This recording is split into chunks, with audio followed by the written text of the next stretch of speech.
വംശീവിഭൂഷിതകരാൽ നവനീരദാഭാൽ പീതാംബരാൽ അരുണബിംബഫലാധരോഷ്ടാൽ പൂർണേന്ദു സുന്ദരമുഖാൽ അരവിന്ദനേത്രാൽ കൃഷ്ണാത് പരം കിമപി തത്വമഹം ന ജാനേ.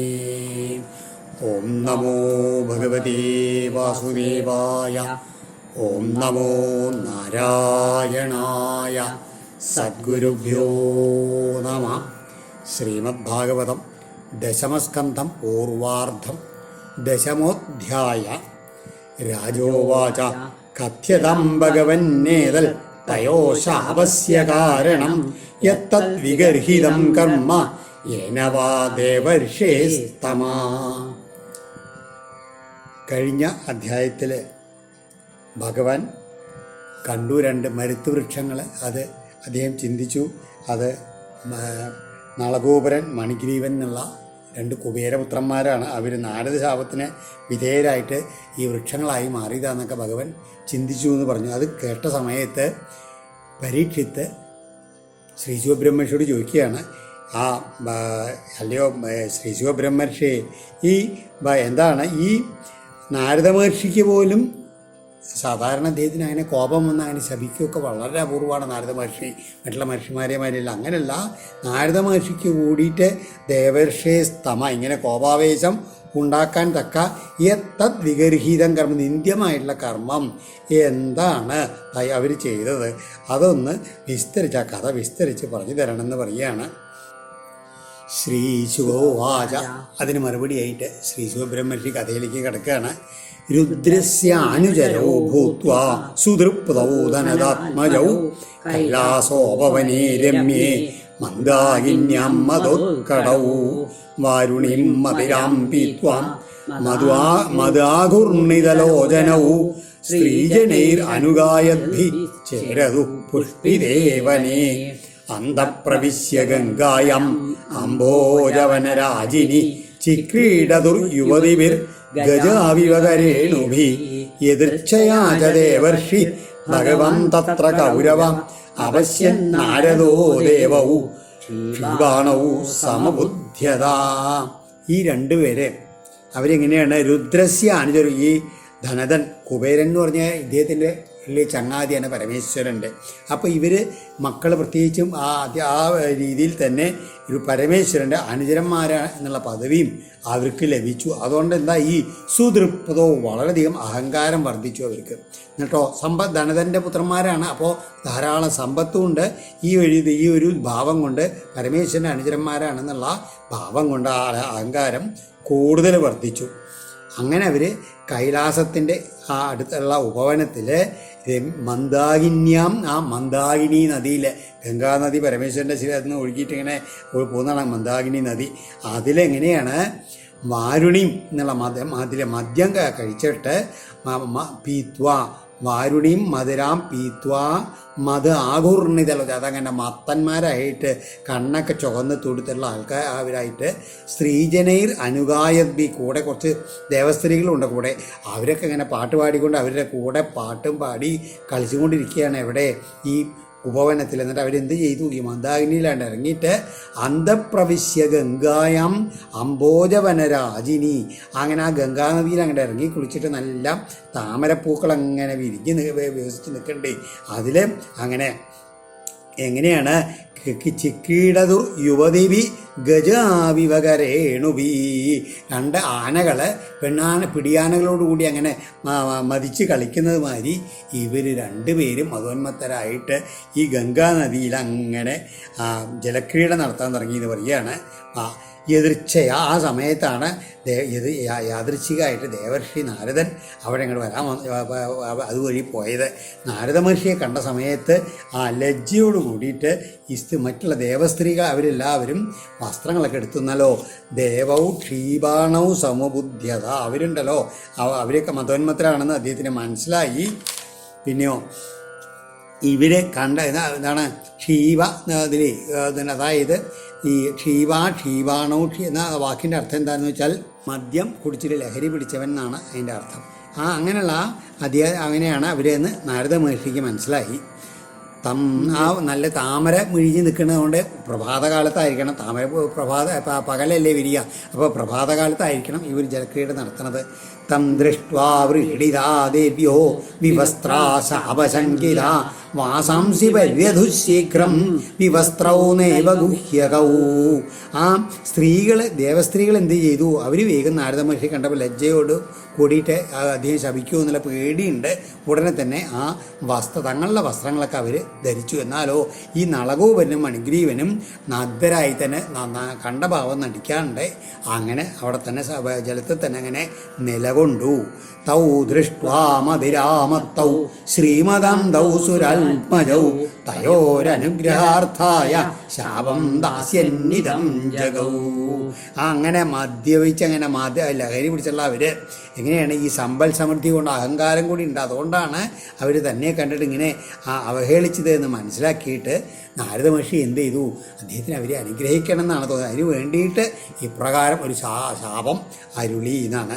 എന്താണ് ശാപമാ എന്ന വ്യാജേന അനുഗ്രഹം എന്നാണ് ഇവിടെ അർത്ഥം.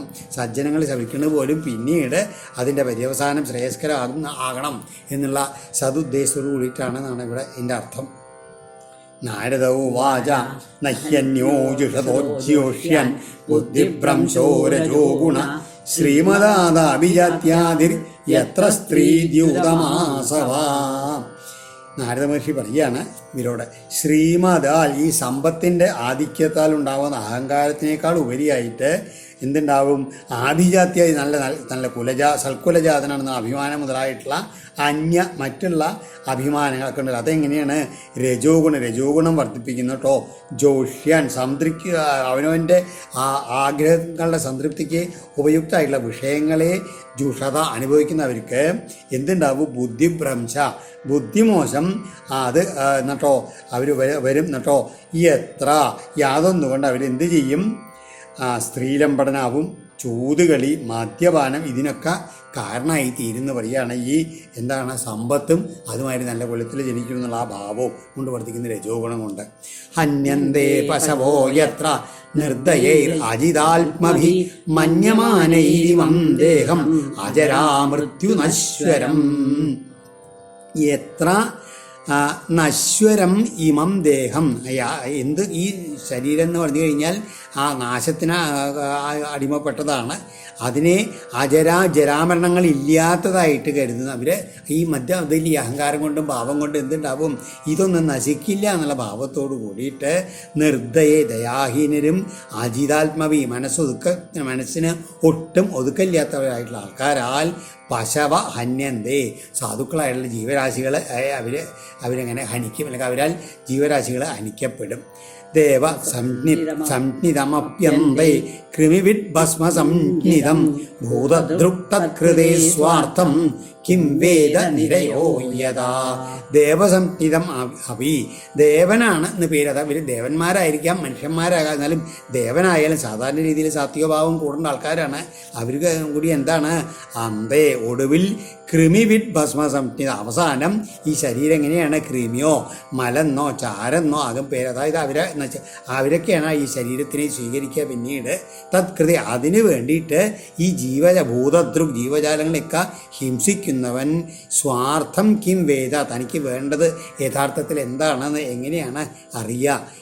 യാതൊന്നുകൊണ്ട് നരകമാണ് ലഭിക്കുക എന്ന് പറയുകയാണ്. അതായത് ഈ ദേവനായിട്ടുള്ള ആൾക്കാരും കൂടി മരിച്ചു കഴിഞ്ഞാൽ ശരീരം വല്ല കൃമിയോ കുറുക്കൻ കഴിച്ചുള്ളതോ അല്ലെങ്കിൽ മലോ എന്തെങ്കിലും ആയിട്ട് തീരുക ചെയ്യുക പറയുകയാണ്. അങ്ങനെ പുത്രാദികളോ മറ്റ് അങ്ങനെയുള്ള ഈ ശരീരത്തിൻ്റെ ജീവജാലങ്ങളെ ഇങ്ങനെ ഹിംസിച്ചാൽ ഗതി നരകത്തിലേക്കാണ് പോകാമെന്ന് അത്തരക്കാർ അറിയാണ്ട് ജീവിത ലക്ഷ്യം എന്താണെന്ന് യഥാർത്ഥത്തിൽ അറിയണ്ടോ? പുരുഷാർത്ഥം എന്ത് ശരീരം കിട്ടിക്കഴിഞ്ഞാൽ എന്താ വേണ്ടത്? ഇതിൽ നിന്നെല്ലാം മോചനം നേടി മുക്തിക്ക് വേണ്ടിയിട്ടാണ് പരിശ്രമിക്കേണ്ടതെന്ന് അവർ അറിയണില്ല. നാരദ മഹർഷി ഇവരുടെ ഭാവി ശ്രേയസിനെ ഉദ്ദേശിച്ചിട്ടാണ് ഇങ്ങനെ ആദ്യം ഒന്ന് ഉപദേശിച്ചത്. എന്നിട്ടും കേട്ടില്ല എന്ന സമയത്താണ് അദ്ദേഹം ഒരു ശാപം കൊടുക്കുന്നത്. കാരണം ഇങ്ങനെ ശാപം കൊണ്ടേ അവർക്ക് പക്വത വരുമെന്ന് ഭാവിച്ചിട്ട് ദേഹ കിമന്നദാതുസ്വം നിഷേക്തും മാതുരേവ ച മാതുപിതുർവാബലിന ക്രേതുരഗ്നേശുനോപി വാ. ഈ ശരീരം ദേഹ അന്നദാതു ഭക്ഷണം തരുന്നവൻ്റെ സ്വം കിം സ്വത്താണോ നിഷേക്തു അതോ ദേഹ കിം അന്നദാതുസ്വം നിഷേക്തുർ മാതുരേ വച നിഷേക്തു അതോ പിതാവിൻ്റെയോ അല്ലെങ്കിൽ മാതു വച അല്ല അമ്മയുടെ തന്നെയാണോ മാതു പിതുവന്യ അല്ല മുത്തച്ഛൻ്റേതാന്ന് വരുമോ അതോ രാജാവിൻ്റെ ആകുമോ ക്രേതു അല്ലെങ്കിൽ വില കൊടുത്ത് വാങ്ങിയിട്ടുള്ള ആളുടെയാണോ അഗ്നേ അഭിന്യ അതോ അഗ്നിയുടെയാണോ ശൂനവ അതോ ഒന്നല്ല നായയുടെയാണോ ഇതൊന്നും യഥാർത്ഥത്തിൽ ആർക്കും അറിയാം. യഥാർത്ഥത്തിൽ ഈ ശരീരത്തിൻ്റെ ഉടമ ആർക്കും പറയാൻ പറ്റില്ല എന്ന് പറയുകയാണ്. ഏവം സാധാരണം ദേഹം അവ്യക്തപ്രഭവാപ്യയം കോ വിദ്വാൻ ആത്മസൽകൃത്വാ ഹന്തി ജന്തൂൻ ഹൃദേ അസദാ.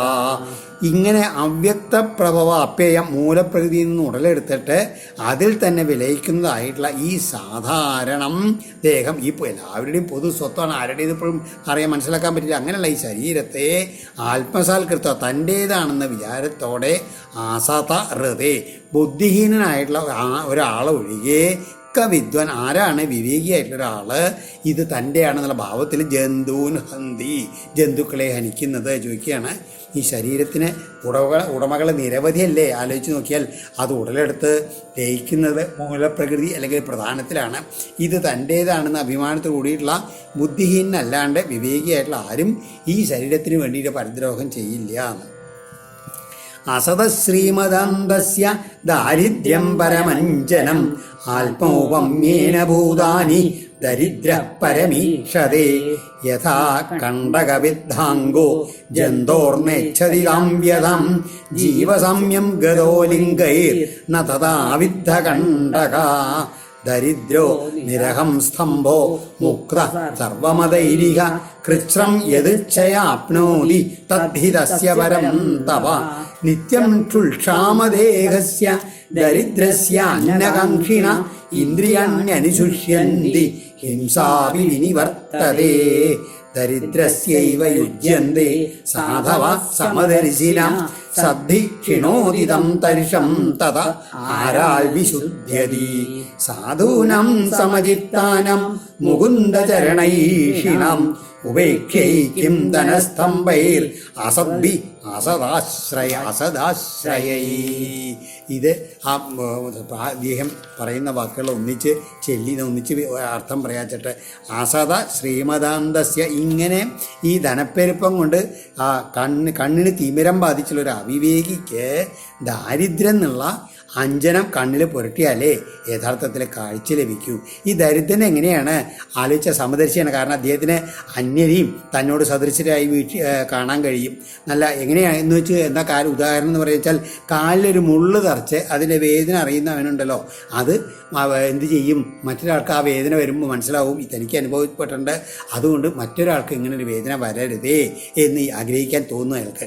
എന്ന് മാത്രമല്ല, വല്ലവർക്കും മുറിവേറ്റാൽ അയാളെ സഹാനുഭൂതിയോടുകൂടെ ശുശ്രൂഷിക്കാനും അദ്ദേഹത്തിന് തോന്നുന്നു പറയുകയാണ്. അതുമാതിരി ഈ അതിൻ്റെ വേദന അറിയാത്ത ആൾക്കാർക്ക് അങ്ങനെ തോന്നില്ല എന്ന് പറയുകയാണ്. അതുമാതിരി ദാരിദ്ര്യം സ്വയം അനുഭവിച്ച ഒരാൾക്ക് എല്ലാ അഹന്തകളിൽ നിന്നൊക്കെ മുക്തനായി തീരുന്നട്ടോ കർമ്മത്തിനനുസരിച്ചുള്ള സങ്കടങ്ങൾ അനുഭവിക്കുകയും ചെയ്യും. ആ കഷ്ടപ്പാട് സഹിക്കൽ ഒരു തപസ് തന്നെയാണെന്നാണ്. അപ്പോൾ ദാരിദ്ര്യം എന്ന് പറഞ്ഞു കഴിഞ്ഞാൽ എന്താണ്? വിശന്ന് വലിഞ്ഞ ആഹാരം കിട്ടാണ്ട് ഉടലുന്ന സമയത്ത് എന്തുണ്ടാവൂ? ഇന്ദ്രിയങ്ങളൊക്കെ മെല്ലെ മെല്ലെ മെല്ലെ നശിക്കാൻ വരളാൻ തുടങ്ങുന്നു പറഞ്ഞാൽ അപ്പോൾ ഈ ഹിംസയിലുള്ള ശ്രദ്ധ വിട്ടുപിരിയും. സജ്ജനങ്ങൾ എങ്ങനെയാ വെച്ചാൽ സമഭാവനുള്ള ആൾക്കാരായത് സദ്ധി ക്ഷീണോദിതം തരിഷം തഥ ആരാൽ വിശുദ്ധ്യതി. സജ്ജനങ്ങൾ സമഭാവനുള്ള ആൾക്കാരായതുകൊണ്ട് ഈ ദരിദ്രരോട് ഒത്താണ് അവർ സഹവസിക്കുക. അങ്ങനെ ആ സത്സംഗം എന്തുണ്ടാവും? ദരിദ്രൻ്റെ ദാഹവും വിശപ്പവും എല്ലാം ശമിപ്പിക്കുന്നുട്ടോ. അവന് ഈ സത്സംഗം കാരണം ആന്തരികമായിട്ടുള്ള ശുദ്ധി പ്രാപിക്കുകയും ചെയ്യും. ഇങ്ങനെ സമഭാവനുള്ളവരും അതുമാതിരി മോക്ഷപ്രദനായിട്ടുള്ള ഭഗവാന്റെ തൃപ്പാദങ്ങളെ ആശ്രയിക്കുന്നവരായിട്ടുള്ള സജ്ജനങ്ങൾക്ക് ഈ സമ്പൽ സമൃദ്ധി കൊണ്ട് അഹങ്കരിച്ച് ദുർവിഷയങ്ങൾ ഇങ്ങനെ വ്യാപരിക്കുന്നവരും അതേ കാരണം കൊണ്ട് മാത്രം അടുപ്പിക്കാൻ അരുതാത്തവരായുള്ള ദുർജനങ്ങളാൽ എന്താണ് ലഭ്യം? ഒന്നുമില്ല. അപ്പോൾ അവർ തിരിഞ്ഞു നോക്കുമ്പോലും ചെയ്യില്ല എന്ന ഭാവം. അതായത് സജ്ജനങ്ങൾ ദരിദ്രന്മാരായിട്ട് സാധുക്കളായിട്ടുള്ള ആൾക്കാരുടെ അടുത്തേ സജ്ജനങ്ങൾ പോകും. അപ്പോൾ സത്സംഗം കിട്ടണം എന്ന് വെച്ച് കഴിഞ്ഞാൽ സാധുക്കളായിട്ട് പാവപ്പെട്ടവരായിട്ട് ഇരിക്കണം. അഹങ്കാരം കൊണ്ട് കേവന്മാരായിരിക്കുന്ന അടുത്ത് സജ്ജനങ്ങൾ പോവില്ല. അപ്പോൾ അവർക്ക് ഒരിക്കലും സത്സംഗം ലഭിക്കൂല്ല. തദഹം മത്തയോർമാഭ്യ വാരുണ്യാ ശ്രീമദാന്തയോ തമോമദം ഹരിഷ്യാമി സ്ത്രൈണയോർ അജിതാത്മനോ. അതുകൊണ്ട് തൽ അഹം ഞാൻ ശ്രീമദാന്തയോ ഇങ്ങനെ ഈ ധനമതം കൊണ്ട് കണ്ണ് കാണാത്തവരും വാരുണ്യ മാധ്യ ഈ വാരുണ്യമദ്യത്താൽ മത്തന്മാരും സ്ത്രീജിതന്മാരും അജിതാത്മനോ മനസ്സൊതുക്കമില്ലാത്തവരുമായ ഇവരുടെ തമോമതം ഈ അറിവില്ലായ്മയിൽ നിന്നുണ്ടായിട്ടുള്ള ഈ അഹങ്കാരത്തെ ഹരിഷ്യാമി നശിപ്പിക്കുന്നുണ്ട്. യതിമൗ ലോകപാലസ്യ പുത്രൗ ഭൂത്വാ തമപ്ലുതൗ ന വിവാസസമാത്മാനം വിജാനീത സുദുമ്മതൗ അതോർഹത സ്ഥാവരതാം സ്യാതാം നൈവം യഥാ പുനഃ സ്മൃതിസ്യാൻ മൽപ്രസാദേന തത്രാപി മദനുഗ്രഹാൽ വാസുദേവസ്യ സാന്നിധ്യം ലബ്ധ്വാ ദിവ്യശരച്ഛതേ വൃത്തേ സ്വർലോകതാം ഭൂയോ ലബ്ധഭക്തി ഭവിഷ്യത. എന്ന് മാത്രമല്ല, ഇവർ രണ്ടുപേരും ഈ ലോകപാലൻ്റെ പുത്രന്മാരായുള്ള അവര് എന്ത് ചെയ്യണു? ആ തമസ്സിലങ്ങനെ അന്ധകാരത്തിലങ്ങനെ മുഴുകിയിട്ട് മതോന്മത്തവരായിട്ട് എന്ത് ചെയ്യണു? മനസ്സിനൊട്ട് നിയന്ത്രണം ഇല്ലാത്തവരെ ആയിട്ട് ഈ സ്ത്രീലമ്പടന്മാരായ ഇരുവരുടെയും ഈ തമോ ഗുണത്തിൻ്റെ ആധിക്യത്തിനെ ഞാൻ നശിപ്പിക്കാൻ പോവുകയാണ്. അതിനുവേണ്ടി ഞാൻ എന്താ ചെയ്യണത്? ഇവർ രണ്ടുപേരും ഈ നഗ്നരാണെന്നും കൂടി അറിയാണ്ടാണ് അവർ കഴിയുന്നത്. അത്രയധികം ഈ മത്തന്മാരായിരിക്കണം മദ്യം ലഭിച്ചത്. അതുകൊണ്ട് അവർക്ക് എന്താണ് ശരീരബോധം ഇല്ലാണ്ടില്ലേ? അതുകൊണ്ട് അവരെന്ത് വേണം? അവർ സ്ഥാവരത്വമാണ്, അതായത് ആ ഇളകാത്ത വൃക്ഷങ്ങളായിട്ട് തീരട്ടെ അപരാധത്തിൻ്റെ ശിക്ഷയായിട്ട് എന്ന്. പക്ഷെ ഒന്നുണ്ട്, വൃക്ഷങ്ങളായിട്ട് ഇരിക്കുമ്പോഴും എൻ്റെ അനുഗ്രഹം കൊണ്ട് അവർക്ക് അങ്ങനെയാണ് സ്മൃതിസ്യാൽ മൽപ്രസാദേന തത്രാവി അവർക്ക് ഓർമ്മ ഉണ്ടാവും. ഈ വൃക്ഷങ്ങളിൽ ഇരിക്കണത് കഴിഞ്ഞപ്പോൾ തങ്ങൾ കഴിഞ്ഞ അതിൽ ഇങ്ങനെ നളഗോപുര മണിഗ്രീവന്മാരായിരുന്നുള്ള ഓർമ്മ അവർക്കുണ്ടാവും. അങ്ങനെ ഒരു 100 ദിവ്യ സംവത്സരം ഇങ്ങനെ കഴിയണ സമയത്ത് മദനുഗ്രഹാൽ വാസുദേവസ്യ സാന്നിധ്യം ലബ്ധ്വാ ദിവ്യശരച്ഛതേ സാക്ഷാൽ ഭഗവാൻ വാസുദേവൻ്റെ സാന്നിധ്യം അവർക്ക് ലഭിക്കും. അപ്പോൾ പൂർവസ്ഥിതി പ്രാപിച്ച് ഭക്തിയോടുകൂടിയിട്ട് അവർക്ക് സ്വർലോകവാസികൾ തന്നെയായിട്ട് തീരാനും കഴിയും. ഇങ്ങനെയാണ് അദ്ദേഹത്തിൻ്റെ ആ ശാപമോക്ഷം കൂടി. ശ്രീശുകൗവാച ഏവമുക്ത്വാ സ ദേവർഷിർ ഗതോ നാരായണാശ്രമം നളഗോപുരമണിഗ്രീവൗ വാസതു യമളാർജുനൗ. ശ്രീ ശിവബ്രഹ്മർഷി പറയാണ്, ഏവമുക്ത്വാ അങ്ങനെ പറഞ്ഞിട്ട് ആ ദേവർഷിയായിട്ടുള്ള നാരദൻ അവിടുന്ന് അങ്ങോട്ട് പോയി നാരായണാശ്രമത്തിലേക്ക്. ഈ നളഗോപനും മണിഗ്രീവനും അവര് എന്ത് ചെയ്തു? ഈ ഇവിടെയുള്ള വൃന്ദാവനത്തിലുള്ള ഈ ബൃഹദ്വനത്തിലുള്ള ഈ 2 മരുത്തുമരങ്ങളായിട്ട് തീർന്നു എന്ന് പറയുകയാണ്. ഋഷേർ ഭാഗവത മുഖ്യസ്യ സത്യം കർത്തും വചോ ഹരി ജഗാമശനകൈസ്തത്ര യത്രാസ്താം യമളാർജുനൗ. ഇത് മനസ്സിലാക്കിയിട്ടുള്ള ഭഗവാൻ ഹരി ആ നാരദ മഹർഷിയുടെ ആ വാക്കുകളെ സത്യമാക്കാൻ വേണ്ടിയിട്ട് എന്ത് ചെയ്തു? മെല്ലെ മെല്ലെ ഈ 2 മരുത്തുമരങ്ങൾ എവിടെ ഉണ്ടായിരുന്നു അതിൻ്റെ നേരോട്ട് അവിടെ തൻ്റെ ഈ അരയിൽ കെട്ടിയിട്ടുള്ള ഒരലും കൊണ്ട് മെല്ലെ മെല്ലെ അങ്ങോട്ട് നീക്കി എന്ന് പറയുകയാണ്. എന്നിട്ട് അദ്ദേഹം ഭഗവാൻ എന്താ ചിന്തിച്ചത്? ദേവർഷിർമേ പ്രിയതമോ യതിമോ ധനകാത്മജോ തത്തദാ സാധയിഷ്യാമി യദ്ഗീതം തന്മഹാത്മനാ ആത്മനിർവേശമാത്രേണ തിര്യഗതമുലൂഖലം. എന്താ ഭഗവാൻ ചിന്തിച്ച്? ഈ ദേവർഷി നാരദൻ എന്ന് പറഞ്ഞാൽ എൻ്റെ ഉത്തമ ഭക്തനാണ്. ഈ വൃക്ഷങ്ങൾ എങ്ങനെയാണ്? നളഗോപുര മണിഗ്രീവന്മാരുമാണ്. അതുകൊണ്ട് ആ മഹർഷി അനുഗ്രഹിച്ചതിനെ ഞാൻ സഫലമാക്കാമെന്ന് വിചാരിച്ചിട്ട് ഭഗവാൻ എന്ത് ചെയ്തു? ഈ 2 മരങ്ങളുടെ ഇടയിൽ കൂടെ കടക്കാൻ വേണ്ടിയിട്ട് ശ്രമിച്ചു. അപ്പോൾ ഉരല് തടസ്സമായിട്ട് നിന്നു. തിര്യഗതമുലൂകലം. 26ാമത്തെ ശ്ലോകം ആദ്യത്തെ വരി വിട്ടു. അത് വീണ്ടും ചെല്ലാം. ഇത്യന്തരേണ അർജുനയോ കൃഷ്ണസ്തു യമയോർയയൗ ആത്മനിർവേശമാത്രേണ തിര്യഗതമുലൂഖലം. അങ്ങനെ ഭഗവാൻ ഉദ്ദേശിച്ചിട്ട് ആ വൃക്ഷങ്ങളുടെ ഇടയിൽ പോയപ്പോൾ ഒരു ഭഗവാൻ അപ്പുറത്തേക്ക് കടന്നു.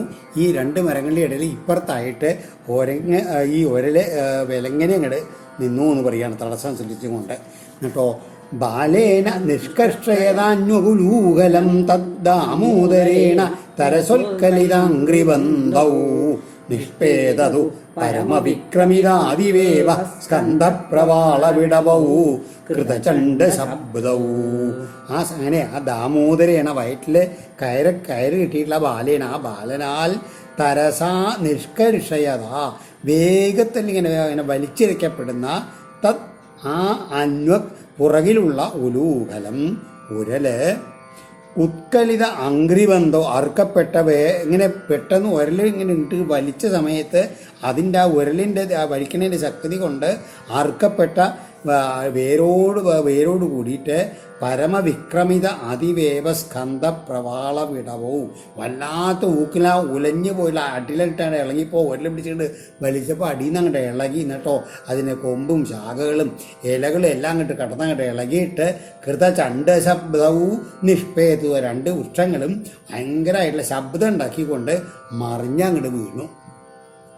തത്ര ശ്രിയാ പരമയാ കകുഭസ്ഫുരന്തൗ സിദ്ധാവുപേത്യ ഉജയോരിവ ജാതവേദ കൃഷ്ണം പ്രണമ്യ ശിരസാഖിലലോകനാഥം ബദ്ധാഞ്ജലി വിരജസാവിധമൂചതു സ്മാ.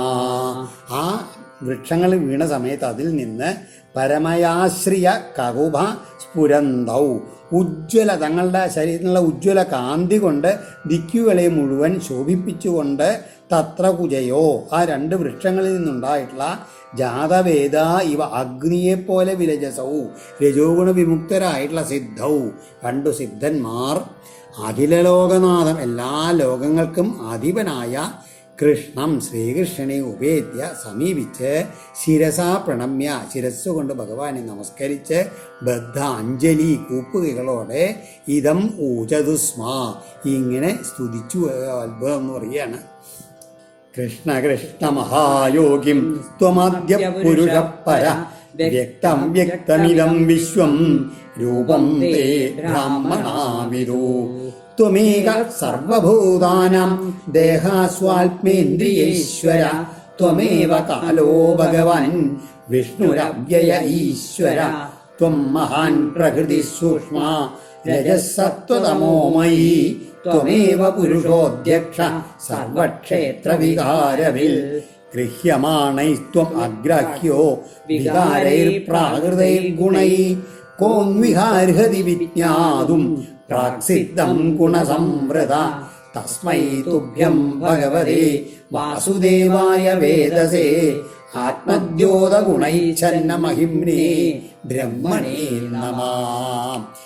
അല്ലയോ യോഗീശ്വരനായിട്ടുള്ള ശ്രീകൃഷ്ണ ഭഗവാനെ, കൃഷ്ണ കൃഷ്ണ അങ്ങ് എല്ലാറ്റിനും ആദിഭൂതനായിട്ടുള്ള പരംപൊരുളാണെന്നും അതുമാതിരി വ്യക്തം ആയിട്ടും അവ്യക്തമായിട്ടുള്ള സ്ഥൂലവും അതായത് സ്ഥൂലവും സൂക്ഷ്മമായിട്ടുള്ള ഈ പ്രപഞ്ചം അങ്ങയുടെ തന്നെ സ്ഥൂല ശരീരമാണെന്നും വേദജ്ഞന്മാരായിട്ടുള്ള ബ്രാഹ്മണർ പറയുന്നു. അങ്ങ് എങ്ങനെയാണ് ഒരാൾ തന്നെയാണെങ്കിൽ ഈ ജീവജാലങ്ങളിലെല്ലാം ത്വമേക സർവഭൂതാനാം ദേഹം പ്രാണൻ ആത്മാവ് ഇന്ദ്രിയങ്ങളുടെ എല്ലാം ഇതിൻ്റെയൊക്കെ നിയന്താവ് യഥാർത്ഥത്തിൽ ഏകനായിട്ടുള്ള അങ്ങ് തന്നെയാണ്. ഈ കാലവും അതുപോലെ ഭഗവാനും വിഷ്ണുവും അതുമാതിരി അവ്യയനുമാണ് അങ്ങ്. ഈ സാഖ്യത്തിലെ സൂക്ഷ്മസ്വരൂപത്തിലുള്ള മൂലപ്രകൃതിയും അതുമാതിരി രജസ് സത്വം തമസ് എന്നിവ കൂടിയിട്ടുള്ള മഹത്തത്വവും യഥാർത്ഥത്തിൽ അങ്ങ് തന്നെയാണ്. പുരുഷനും അങ്ങ് തന്നെയാണ്. ജീവജാലങ്ങളുടെ ശരീരം ഇന്ദ്രിയം ഈ പ്രകാരമുള്ള വികാരങ്ങളെ അറിയുന്ന സർവസാക്ഷിയും അങ്ങ് തന്നെയാണ്. സാധാരണ മനസ്സിലാക്കാൻ ഇതിലെ ഉപയുക്തമായിട്ടുള്ള ഇന്ദ്രിയാദികൾക്ക് അങ്ങ് അഗ്രാഹ്യനാണ്, വഴങ്ങില്ല എന്ന് പറയുകയാണ്. ഇന്ദ്രിയങ്ങൾക്ക് മീതെയാണ് അങ്ങനെ നിലനിൽക്കുന്നത്. അഹങ്കാരത്തിൻ്റെ വികാരങ്ങളായിട്ടുള്ള യാതൊന്നിനും യഥാർത്ഥത്തിൽ അങ്ങയുടെ അവസ്ഥയെ എന്താണെന്ന് മനസ്സിലാക്കാൻ കഴിയില്ല. പ്രപഞ്ചത്തിൻ്റെ ആ സൃഷ്ടിക്ക് മുമ്പ് തന്നെ ഉള്ളവനായിട്ടുള്ള അങ്ങയെ അതിനുശേഷം ഉണ്ടായിട്ടുള്ള ഗുണങ്ങളാൽ അറിയാൻ സാധ്യമാണോ? അതുകൊണ്ട് കേവലം സ്തുതി മാത്രമേ ഫലപ്രദമാകൂ എന്നാണ്. അതുകൊണ്ട് ഭഗവാനും വാസുദേവനും സൃഷ്ടികർത്താവുമായിട്ടുള്ള അങ്ങയ്ക്ക് നമസ്കാരം നമസ്കാരം എന്ന് പറയുകയാണ്. യസ്യാവതാരാജ്ഞായന്തേ ശരീരേഷ്വശരീരിണ തൈസ്തൈർ അതുല്യാതിശയൈർ വീര്യൈർദേഹിഷ്വസംഗതൈ സ ഭവാൻ സർവലോകസ്യ ഭവായ വിഭവായ ച അവതീർണോ അംശഭാഗേന സാമ്പ്രതം പതിരാശിഷം. നമഃ പരമകല്യാണ നമഃ പരമമംഗള വാസുദേവായ ശാന്തായ യദൂനാം പതയേ നമഃ. അനിജാനീഹി നൗ ഭൂമം തവാനുചരകിങ്കരൗ ദർശനം നൗ ഭഗവത ഋഷേരാസീദനുഗ്രഹൽ. എന്താണ് യസ്യ അവതാരാജ്ഞായ? അതെങ്ങനെയാണ് സാധാരണക്കാർക്ക് അനുയോജ്യമല്ലാത്തതായിട്ടുള്ള കാര്യങ്ങളെ ഏതേത് ശരീരങ്ങളെ കാണുന്നുണ്ടോ അതെല്ലാം അന്യരോട് എങ്ങനെയാണ് വേറൊന്നിനോട് താരതമ്യപ്പെടുത്താനാകാത്ത വിധ അതിശയങ്കരായിട്ടുള്ള അതെല്ലാം സ്വതേ തന്നെ ശരീരമില്ലാത്തതിന് അങ്ങയുടെ അവതാരങ്ങളാണ് എന്ന് അറിയപ്പെടുന്നു എന്ന് പറയുകയാണ്. തൈസ്തൈർ അതുല്യ അതിശയൈർ വീര്യൈർ ദേഹിഷ്വസംഗത. സാധാരണക്കാർക്ക് ഒരിക്കലും ചെയ്യാൻ പറ്റാത്ത പ്രവൃത്തികളാണ് അതെല്ലാം. അങ്ങനെയുള്ള ഭവാൻ സർവലോകസ്യ ഭവായ എല്ലാ എങ്ങനെയാണ് ആശിസ്സുകളുടെ എല്ലാം അധിപനായിട്ടുള്ള അങ്ങ് തന്നെയാണ് ഇപ്പം ഈ ലോകരുടെ എല്ലാം ക്ഷേമത്തിനും മോക്ഷത്തിനും വേണ്ടിയിട്ട് ഭവായ വിഭവായ ച അവതീർണോ അംശഭാഗേന തൻ്റെ ഒരു അംശഭാഗം കൊണ്ട് അങ്ങിവിടെ അവതരിച്ചിരിക്കുകയാണ്. ഏറ്റവും മംഗളത്തെ നൽകി പ്രദാനം ചെയ്യുന്ന അങ്ങയ്ക്ക് നമസ്കാരം. ഏറ്റവും കല്യാണത്തെ പ്രദാനം ചെയ്യുന്ന അങ്ങയ്ക്ക് നമസ്കാരം. പൂർണ്ണ ആനന്ദ സ്വരൂപിയായിട്ടുള്ള പൂർണ്ണ മംഗളമൂർത്തിയായിട്ടുള്ള ഭഗവാന് നമസ്കാരം. അല്ലയോ സർവവ്യാപിയായിട്ടുള്ള ഭഗവാനെ, അടിയങ്ങൾക്ക് ഈ ശ്രീനാരദ മഹർഷിയുടെ അനുഗ്രഹം കൊണ്ട് അങ്ങേ ദർശിക്കാനുള്ള ഒരു ഭാഗ്യം ലഭിച്ചു. ഋഷേരാശീലനുഗ്രഹൽ ദർശനം നൗ. എങ്ങനെയാണ് അങ്ങനെയുള്ള എന്താണ് അങ്ങയുടെ സേവകനായിട്ടുള്ള ശ്രീ പരമേശ്വരൻ്റെ ആജ്ഞാനൂർത്തികളായിട്ടുള്ള അടിയങ്ങൾക്ക് ഇനി പോവാൻ അനുവാദം തരണേ എന്ന് പറഞ്ഞുകൊണ്ടാണ്. ഇനി ഒന്ന് മാത്രമേ ഞങ്ങൾക്ക് പ്രാർത്ഥനയും കൂടിയുള്ളൂ. എന്താണ്? വാണീ ഗുണാനുകഥനേ ശ്രവണൗ കഥായാം ഹസ്തൗ ച കർമ്മസു മനസ്തവ പാദയോർന്ന സ്മൃത്യാം ശിരസ്തവ നിവാസ ജഗത് പ്രണാമേ ദൃഷ്ടി സദം ദർശനേസ്തു ഭവത്തനൂനാം.